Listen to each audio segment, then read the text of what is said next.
سرکار غوث اعظم جیلانی رضی اللہ تعالیٰ عنہ کی مقدس یاد میں ہر سال انعقاد پذیر ہوتا ہے۔ اللہ تعالیٰ اس کی برکات ہم سب کو نصیب کرے۔ اور آج تو خصوصی دن تھا سرکار غوث اعظم کا۔ اللہ تعالیٰ ان کا فیضان ہمارے دلوں پر، زبانوں پر جاری و ساری فرمائے۔ اللہ تعالیٰ نے قرآن مجید کی تعلیم کے ساتھ ماشاءاللہ یہاں علماء، مشائخ اور نعت خواں حضرات اور دیگر بھی سمجھدار لوگ سارے بیٹھے ہیں۔ تھوڑے سے وقت میں چند ایک باتیں کرنی ہیں۔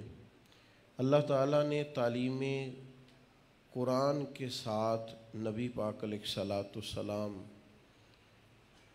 کے جو مناصب نبوت بیان فرمائے ہیں، ان میں یہ بھی بیان فرمایا ہے کہ سرکار تعلیم کتاب کے ساتھ حکمت کی تعلیم بھی دیتے ہیں۔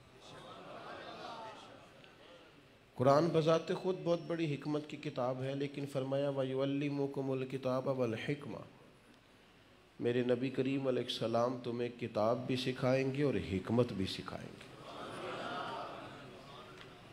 تمام صوفیاء اور علماء ربانیین انہوں نے جو دین کی خدمت کامیابی کے ساتھ کی ہے، اس کی وجہ یہ تھی کہ وہ نباز تھے،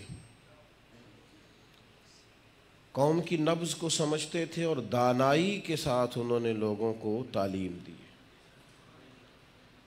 جب تک کوئی ڈاکٹر، کوئی حکیم، کوئی طبیب ہمارے مرض کو نہیں سمجھتا، وہ صحیح نسخے کا انتخاب نہیں کر سکتا۔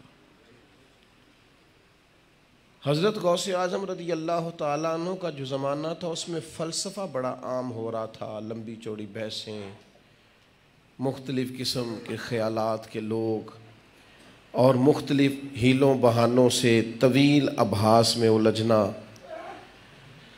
حضرت غوث اعظم رضی اللہ تعالیٰ عنہ نے جب تبلیغ کا آغاز فرمایا ہے تو نہایت دانائی کے ساتھ لوگوں کو کتاب و سنت کا سادہ مطلب سمجھایا ہے۔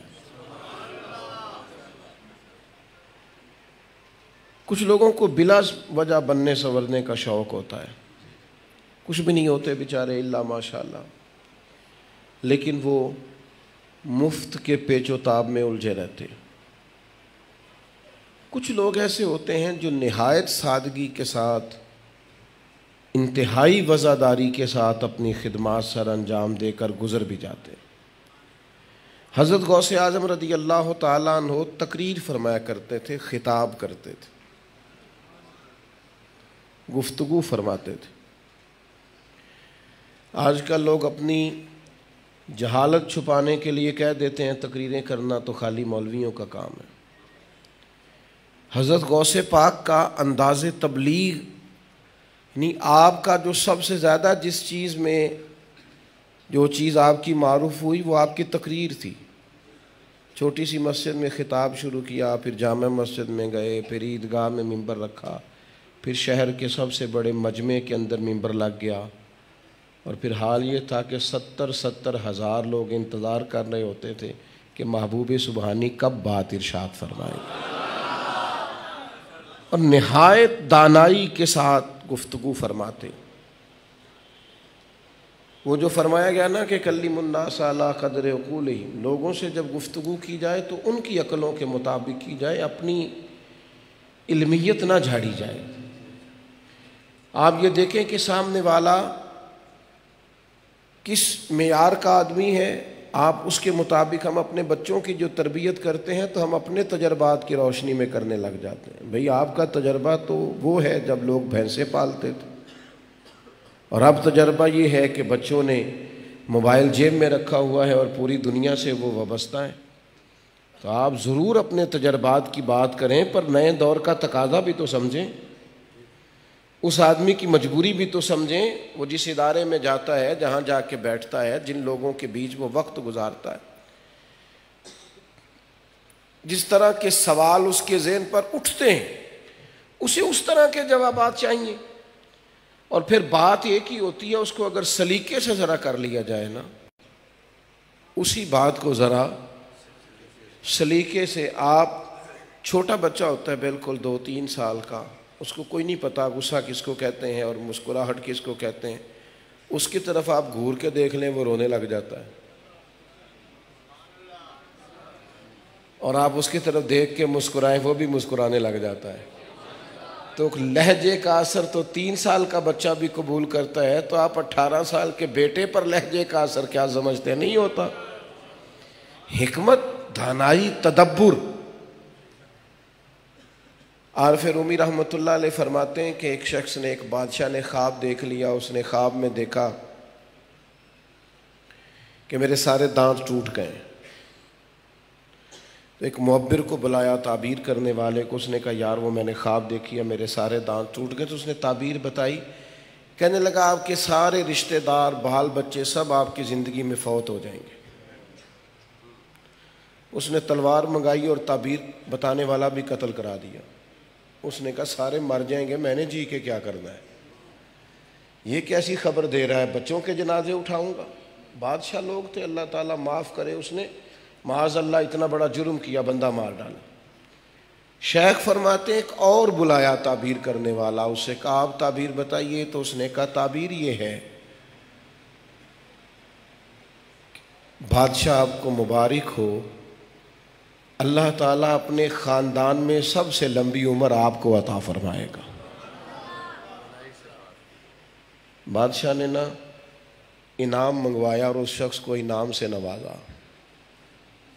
تو بات مجھے بتائیے، یہ دوسرے والے نے بات کی ہے، بات اس نے وہی کی ہے نا جو پہلے والے نے کی تھی، لیکن پہلے والے نے کہا تیرے سارے خاندان والے تیری زندگی میں مر جائیں گے، اس نے کہا اللہ تجھے سب سے۔ تو بات اگرچہ بے سلیقہ ہو کلیم، بات اگرچہ بے سلیقہ ہو کلیم، پر بات کرنے کو سلیقہ چاہیے۔ آپ وہ کچھ لوگ ایسے ہیں جو کہتے ہیں فلانا بندہ جی نیرا خطیب ہے، تو میں آپ کو 20 شیوخ کی تاریخ بتا سکتا ہوں جو ایک وائز کی تقریر سننے کے بعد شیخ الحدیث بن گئے۔ ان کی دین کی طرف رغبت اس مبلغ کی وجہ سے ہوئی، اس دائی کی وجہ سے ہوئی، اور بعد میں اللہ نے انہیں اعزاز عطا کیا۔ تو ہم کیا کرتے ہیں؟ ہم سلیقے کے ساتھ، ہم صوفیاء کا جو اصل مشن ہے وہ جذبات کی رو میں بہہ جانا، جذباتی باتیں کرنا، وہ میری کچھ طبیعت اس طرح کی ہے نہیں کہ کوئی ایسی بات کروں، اور موقع بھی مجھے نہیں ملتا، اب زیادہ وقت کے ساتھ مصروفیت زیادہ بڑھ گئی۔ تو ایک جگہ ایک محفل پہ جانے کا اتفاق ہوا، تو وہاں ممبر پر اور اسٹیج پر بیٹھنے والے 2-4 لوگ گفتگو کر رہے تھے، اور پھر ان کا یہ بھی اصرار تھا کہ میں بھی ان کی باتوں میں شامل ہوں، حالانکہ کچھ لوگوں کو کچھ باتیں نہیں بھی آتی تو ان سے نہیں بھی سننی چاہیے۔ تو ایک صاحب کہنے لگے جی میں تے نہ کل گیا سا تے محفل لٹ کے لے آیا۔ میں انہوں آکھیا محفل لٹی دی تے نہیں، محفل نو تے کچھ دے کے آئی دے۔ تو آپ کو یہ کس نے شوق پیدا کیا کہ آپ لوٹ کے لے آئیں؟ آپ کہیں کہ میں گیا وہاں، میں نے حضور کا ذکر کیا، اللہ نے توفیق دی اور چند آنکھوں میں آنسو بھی آئے۔ کچھ لوگوں کی توجہ ہوئی مدینہ شریف کی جانب، کچھ کو اپنا سفر حرمین یاد آیا۔ آپ کیا لوٹ کے لے آئے ہیں؟ مثلا کیا تھوڑی داد امداد مل گئی تو لوٹ کے لے آئے آپ؟ تو میرے بھائی، دانائی، تدبر، تمام اہل تصوف کا یہ نقطہ ہمیشہ یاد رکھیے گا کہ انہوں نے کام وہی کیا ہے جو نبی پاک علیہ السلام کے تمام غلاموں کو کرنا چاہیے، بس ذرا حکمت سے کیا ہے، تھوڑا دانائی کے ساتھ کیا ہے، تھوڑا فہم و فراست کے ساتھ کیا ہے۔ آپ دیکھیے نبی کریم صلی اللہ تعالیٰ علیہ وسلم نے نا فتح مکہ کے موقع پر جو پالیسی بنائی تھی نا، حضرت سعد ابن عبادہ رضی اللہ تعالیٰ عنہ علم بردار تھے، جھنڈا ان کے ہاتھ میں تھا، تو انہوں نے ایک بیان ایسا دیا جو اس پالیسی کے مطابق نہیں تھا۔ بندہ بڑا خاص ہے، آدمی بڑا معتبر ہے، خدمات بڑی عمدہ ہیں، لیکن ماحول اس طرح کا بن گیا ہے کہ حضرت سعد ابن عبادہ سے جھنڈا واپس لیا جائے، اور جھنڈا کسی سے واپس لینے کا مطلب یہ تھا کہ آپ نے کمان واپس لے لی کسی سے، اب ان سے جھنڈا واپس لیا جائے گا۔ حالات ایسے پیدا ہو گئے، لیکن ان کی کوئی ایسی بڑی غلطی نہیں ہے جس کی وجہ سے لیا جائے، اور تقاضا حالات کا یہ ہے کہ جھنڈا لے بھی لیا جائے۔ اب کیا کیا جائے، حساس آدمی ہے، دل ٹوٹ جائے گا۔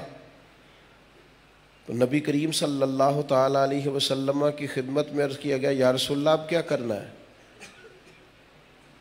ماحول کچھ اور بن گیا ہے اور شخصیت کا اپنا وزن کچھ اور ہے۔ تو یہ ہے میرے محبوب پاک کو اللہ نے جو حکمت کے خزانے دیے ہیں۔ حضور فرمانے لگے جھنڈا تو ان سے واپس لینا ہے، اور اس طرح بھرے مجمع میں اور بھری محفل میں اور لشکر کے بیچ کسی سے جھنڈا لیا جانا، یہ بڑا تکلیف دہ معاملہ تھا۔ لیکن یہ میرے کریم کا کریمانہ فیصلہ دیکھنا، ساری حکمتیں قربان سرکار کے قدموں پر۔ محبوب فرمانے لگے سعد میں نے ایک فیصلہ کیا۔ یا رسول اللہ حکم فرمائے۔ فرمایا میں نے فیصلہ کیا ہے جھنڈا آپ سے لے کر آپ کے بیٹے کو دے دیا جائے۔ سب سے زیادہ کوئی باپ اس وقت راضی ہوتا ہے جب اسے سمجھ آتی ہے نا میرا پتر میرا کام سنبھالنے کے قابل ہو گیا ہے۔ وہ تو سمجھتا ہے میرا قد اونچا ہو گیا۔ تو جس بات میں وہ ناراض ہو سکتے تھے یا دل ٹوٹ سکتا تھا، محبوب کریم علیہ السلام نے رنگ یہ اختیار کیا کہ اسی بات پر وہ سب سے زیادہ راضی ہو گئے۔ صوفیاء کیا کرتے؟ محبوب سبحانی، غوث سمدانی، شیخ لاسانی، میرے مرشد کریم رضی اللہ تعالیٰ کیا کرتے؟ کام بڑی دانائی سے کیا ہے، کام ذرا تدبر سے ہوتا ہے۔ یہ نہیں ہو سکتا کہ آپ تیز اڑنے کا شوق بھی رکھیں اور پھر آپ مخالف سمت سے آنے والی ہوا سے ٹکرائیں بھی نہ۔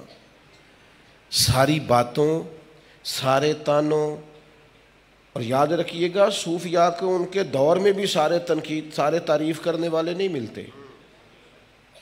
ان کے دور میں بھی سارے تعریف کرنے والے نہیں ملتے، تنقید کرنے والے بھی ملتے ہیں۔ ہر مزاج کا آدمی ہوتا ہے، اور کچھ لوگوں کا بیچاروں کا منہ کا ذائقہ ہی ہمیشہ کڑوا کسیلا رہتا ہے۔ وہ گھی پر بھی اعتراض کریں گے، شہد پر بھی اعتراض کریں گے، لیکن اپنے ذائقے کو ٹھیک کرنے کی کوشش نہیں کریں گے۔ یہ بھی بعض لوگوں کے ساتھ مسئلہ ہوتا ہے۔ تدبر ہے نا، حکمت ہے۔ ایک ملاح کشتی چلانے والا تھوڑا لہجے کا سخت تھا، اور دجلہ کے کنارے سرکار بغداد کا آنا جانا تھا، تو دو حصوں میں تقسیم تھا شہر، کچھ لوگ اس طرف تھے کچھ اس طرف تھے، اور مین ایک معاملہ تھا لوگوں کا آنا جانا۔ تو ملاح لہجے کا تلخ تھا، انداز اس کا ٹھیک نہیں تھا۔ حضرت غوث اعظم رضی اللہ تعالیٰ عنہ سیاحت فرماتے فرماتے دجلہ کے کنارے جو جا نکلے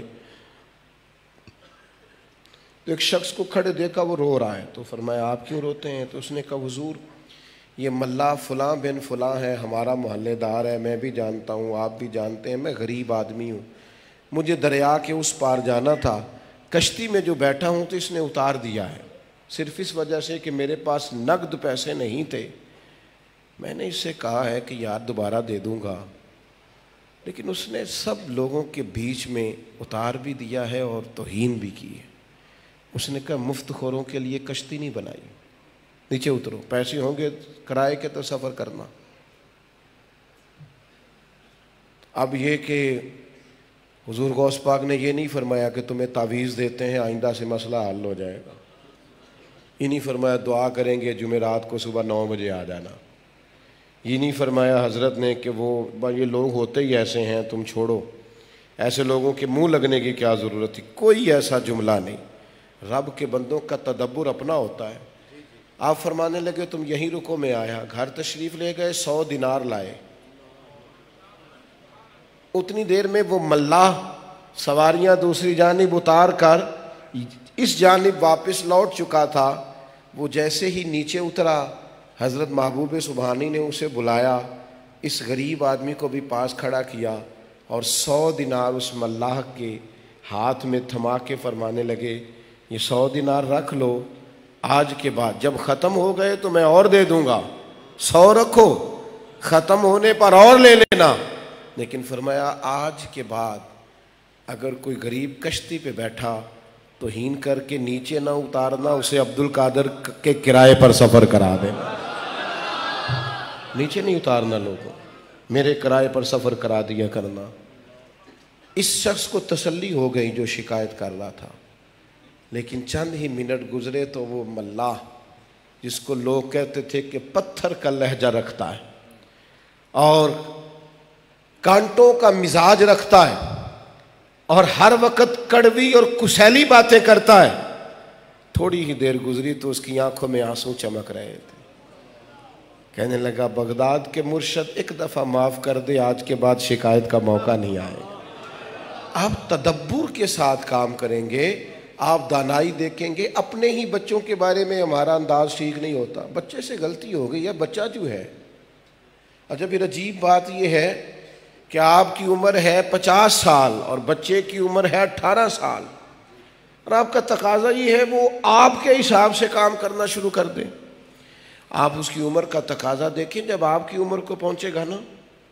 ہمارے ایک دوست ہیں، ملک سے باہر ہوتے ہیں، وہ کہتے ہیں کہ بہت لیکچر سننے کو ملتے ہیں ایشیا کے لوگوں سے، بہت لیکچر دیتے ہیں، لیکن وہ یہ نہیں دیکھتے کہ جس کو آپ لیکچر دے رہے ہیں وہ کہاں بیٹھتا ہے، کہاں اٹھتا ہے، کہاں رہتا ہے، کیا سوچتا ہے، ذہن کی سطح پر سوال کیا ابھرتے ہیں۔ سوال آ جاتے ہیں، سوال کا جواب ہوتا ہے، سوال کے مقابلے میں غصہ نہیں ہوتا، سوال کا جواب ہوتا ہے، اس کے مقابلے میں تلخی نہیں ہوتی۔ آپ کا بیٹا آپ کے سامنے سوال کھڑا کر رہا ہے، آپ اس کا جواب دیں۔ حضرت غوث اعظم رضی اللہ تعالیٰ عنہ کے شہزادے نے کہا حضور آج میں نہ تقریر کروں؟ میں کر لو۔ کہتے ہیں میں نے بڑے دلائل سے مزین گفتگو کی لیکن لوگ ٹس سے مس نہ ہوئے۔ شیخ نے 10 منٹ ہی باتیں کی انہوں نے بھی دلائل سے، پر میرے گھنٹوں کا وہ اثر نہیں تھا جو شیخ بغداد کے چند منٹوں کا اثر تھا۔ وہ لوٹ پوٹ بھی ہوتے تھے، وہ روتے بھی تھے، اور ان کی سسکیاں اور ہچکیاں سننے کو ملتی تھیں۔ تو گھر آ کے میں نے عرض کیا، میں نے کہا حضور میں نے بھی کوئی دلیلیں کم نہیں دی۔ یہ بڑی عجیب بات ہے کہ جو آپ بات کر رہے تھے، تو حضرت غوث اعظم رضی اللہ تعالیٰ عنہ نے اپنے شہزادے سے کہا بیٹا تمہاری انہوں نے صرف تقریر سنی ہے اور مجھ سے وہ ٹوٹ کر پیار بھی کرتے ہیں۔ جب تم اس مقام پر پہنچو گے، ان کے دکھ سکھ میں شامل ہو جاؤ گے، یہ تم پر اعتماد کرنے لگیں گے، یہ تمہیں اپنا خیر خواہ جاننے لگیں گے، اور پھر جب تم کوئی بات کرو گے تمہیں باعمل سمجھنے لگیں گے، پھر ان کی بات کا اثر جلدی ہوگا۔ تمہاری سادہ بات بھی ان پر اثر انداز ہوگی، لیکن پہلے تمہیں اس مقام پر آنا پڑے۔ تو دانائی، تدبر، آپ دیکھیے نا، نبی پاک علیہ السلام نے فتح مکہ کے بعد ایک جنگ سے مال غنیمت آیا تو تالیف قلب کے لیے جو نئے لوگ مکے میں مسلمان ہوئے تھے، مکہ فتح ہوا تھا، ان کو زیادہ دیا۔ تو کسی ایک آدھ نوجوان نے کہیں دبے لفظوں میں کہہ دیا کہ وہ قریبی لوگ جو سرکار کے ہیں ان پر محبت زیادہ ہونے لگی ہے اور مال زیادہ ملنے لگا ہے۔ تو سوال تھا نا، ذہن پہ آ ہی گیا ہے۔ یہ سوال بڑے ڈاڈے ہوتے ہیں، یہ آ ہی جاتے ہیں، یہ بڑے ظالم ہوتے ہیں، یہ وسوسوں کا رستہ لیتے ہیں، یہ آ جاتے ہیں۔ لیکن وہ پاک باز لوگ تھے، ان کے لیے یہ بات نہیں تھی۔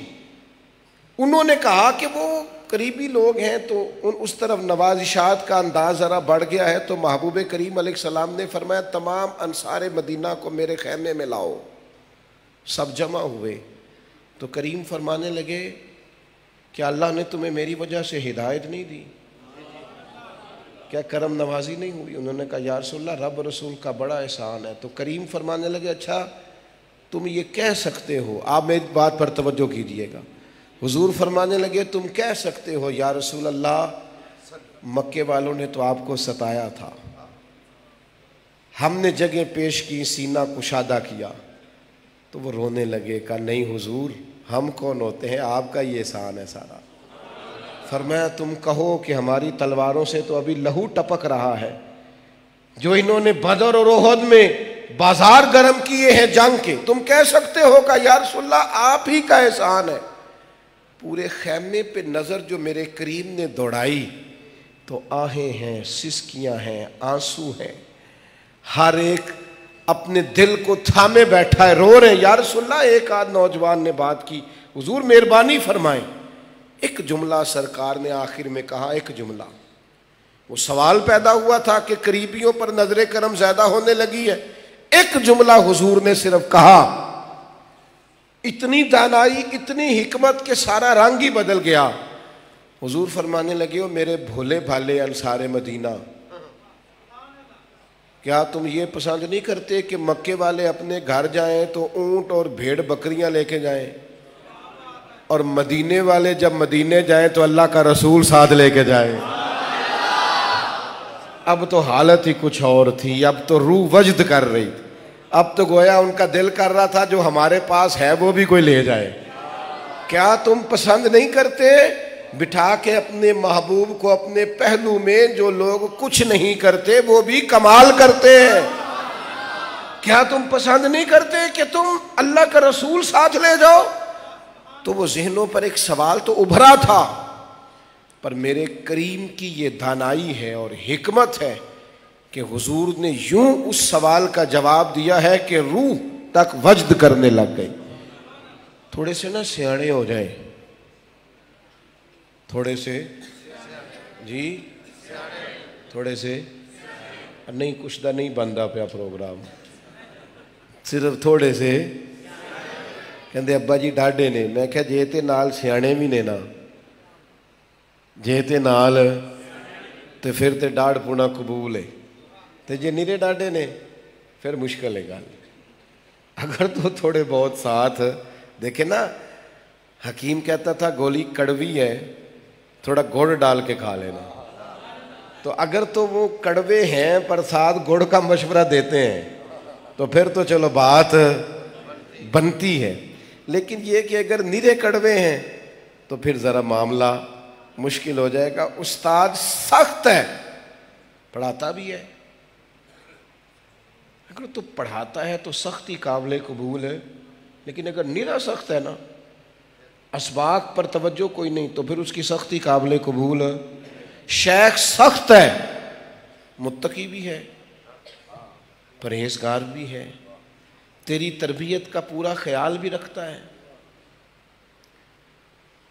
اسے نالائقوں کو بھی سیدھا پدرا کرنا آتا ہے. اگر تو آتا ہے نا ٹھیک ٹھاک کرنا. حضور غوث اعظم کے مدرسے میں نا اسباق تقسیم ہو رہے تھے, ہمارے مدارس دینیہ میں سبق تقسیم ہوتے ہیں. یہ استاد قابلیت رکھتے ہیں نحو میں, یہ نحو پڑھائیں گے, یہ صرف پڑھائیں گے, یہ منطق, یہ فلاں سبق, یہ فلاں اسباق بانٹے جاتے ہیں. حضرت غوث اعظم کے مدرسے میں سبق بانٹ رہے تھے تو ناظم تعلیمات کہنے لگے حضور آپ کو بھی سبق دینے ہیں؟ فرمایا نہیں حضور, آپ تو کتنے کتنے گھنٹے اسباق پڑھانے کے شوقین ہیں. تو آپ فرمانے لگے تم مجھے سبق نہ دو, تم مجھے بچے دو. حضور کون سے؟ فرمایا لائق لائق سارے رکھ لو,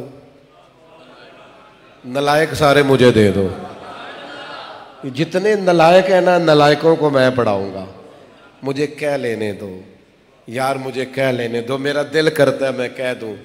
نبی پاک نے بھی فرمایا ہے جو کبیرہ گناہ والے ہوں گے قیامت والے دن میری شفاعت کے نیچے ہوں گے. میری شفاعت کبیرہ گناہ والے لوگوں کے لیے ہوگی. کبائر جب سے دیکھا ہے نا لباس بشری میں تمہیں, ہر فرشتے کی یہ خواہش ہے کہ وہ انسان ہو جائے, اور میں کسی شخص سے بیزار نہیں ہو سکتا, ایک ذرہ بھی تو بیکار نہیں ہو سکتا. اس قدر پیار ہے انسان کی خطاؤں سے مجھے. وہ گناہگار کتنا سونا ہوگا جس کے سفارشی حضور بنیں گے قیامت والے.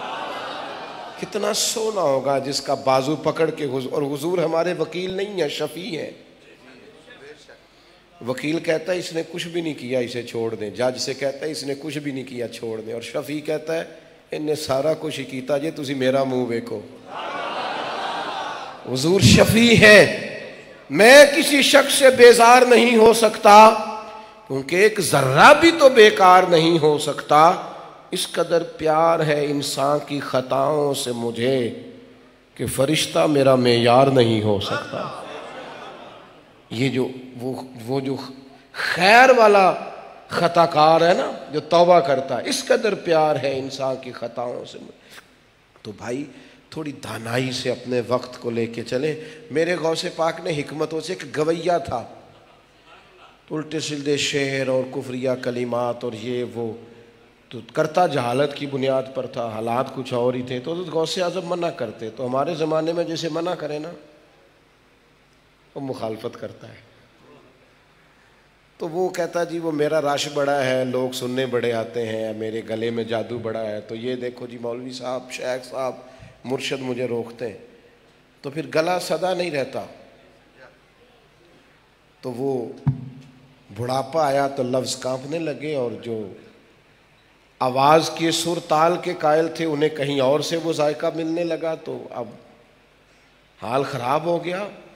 اور گھر میں جب تک نوٹ آتے تھے تب تک تو کیا بات تھی، اور جب حالات اور طرح کے ہوئے تو پھر اپنوں نے بھی منہ موڑ لیا. ایک دن حضور غوث پاک گزرے، ساری زندگی اس نے مخالفت کی. حضرت شیخ گزرے تو قبرستان کے کونے میں بیٹھا ہے، مکھیاں بھنک رہی، کپڑے بدلے ہفتے بیت گئے، حالت خراب ہے. شیخ نے اپنے غلام کو بلایا، 100 دینار دیے، فرمایا اسے جا کے دے آ. غریبی آ گئی ہے اس پہ. اس نے جا کے وہ 100 دینار اس گویے کے پاس جو رکھے تو کہنے لگا کس نے بھیجے ہیں؟ میرے تو اپنے بھی مجھے چھوڑ گئے، ہن تے اسی کسے دے کچھ بھی نہیں لگتے. کون ہے اس غربت میں، تنہائی میں، ان بھنکتی مکھیوں میں اور میرے وجود سے آتی بدبو میں؟ اب کون ہے جس نے 100 دینار بھیجے؟ تو خادم کہنے لگا مجھے پہنچانے کا حکم ہے، بتانے کا نہیں. تو وہ بوڑھا گویا اٹھ کے کھڑا ہوا، کہنے لگا میں بھی اسی بغداد میں پیدا ہوا ہوں اور میرے بال بھی اسی بغداد میں سفید ہوئے ہیں. میں یہاں کے عالموں کو بھی جانتا ہوں، تاجروں کو بھی جانتا ہوں، فقیہان شہر سے بھی آگاہ ہوں. میری اس غربت میں اگر مجھ پر کوئی ترس کھا سکتا ہے تو وہ عبد القادر جیلانی ہے. اس کے علاوہ کسی میں اتنی اخلاقی جرت نہیں ہے. میں نے عمر بھر مخالفت کی ہے غوث پاک کی، اور ان کا یہ حال ہے کہ اس غربت میں. تو وہ جو خادم تھا نا، گلاں کریے اپنے سجنا دیاں منہ ہوراں ول تر کے، اس خادم نے جب سنا تو وہ رو پڑا.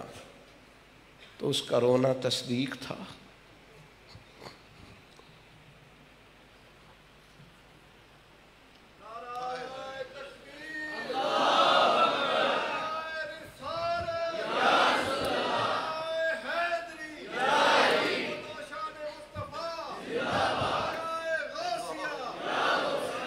اس کا رونا تصدیق تھا کہ بات میرے پیر کی ہو رہی ہے، میرے مرشد کی بات ہو رہی.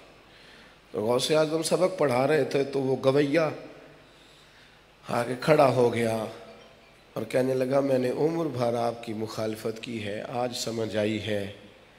اسی منصب پر بیٹھے ہو جس منصب پر مدینے والے رسول اپنی امت کے علماء کو بٹھانا چاہتے ہیں، جہاں سرکار چاہتے ہیں کہ لوگ بیٹھیں. میرے بھائیوں، دانائی، تدبر، حکمت، یہ سرکار بغداد کو اللہ تعالیٰ نے بڑا وافر حصہ عطا کیا تھا. جلد باز نہ بنے، فیصلے جذباتی نہ کریں، رائے دینے میں تیزی نہ دکھائیں. آپ اپنے بزرگوں سے فیضیاب ہوں، حکمتوں کو سمجھیں، تقاضوں کو سمجھیں، حالات کو سمجھیں. ہم امت مسلمہ جہاں آ کے کھڑے ہو گئے تو ایسے ہے جیسے گمسان کا رن پڑا ہوا ہے، کوئی کیا کہہ رہا ہے، کس سے کہہ رہا ہے، کوئی سمجھ نہیں آ رہی. اور باہر سے کوئی فتنہ لینے جانا ہی نہیں پڑتا، ہر فتنہ اندر سے ہی اٹھتا چلا جاتا ہے. اب زیادہ وقت آیا ہے کہ ہم اپنے بزرگوں کے طریقوں کو سمجھیں، بے حکمت زندگی نہ گزاریں، تھوڑا سا ٹھہرنا سیکھیں، تھوڑا وقت دینا سیکھیں، تھوڑا سا حالات کو سمجھیں. آپریشن کراتے وقت تھوڑی دیر کے لیے درد تو ضرور ہوتا ہے، پر وہ درد بڑا فائدہ مند ہوتا ہے، وہ بعد میں ہمیشہ کے لیے آسانی کرتا ہے.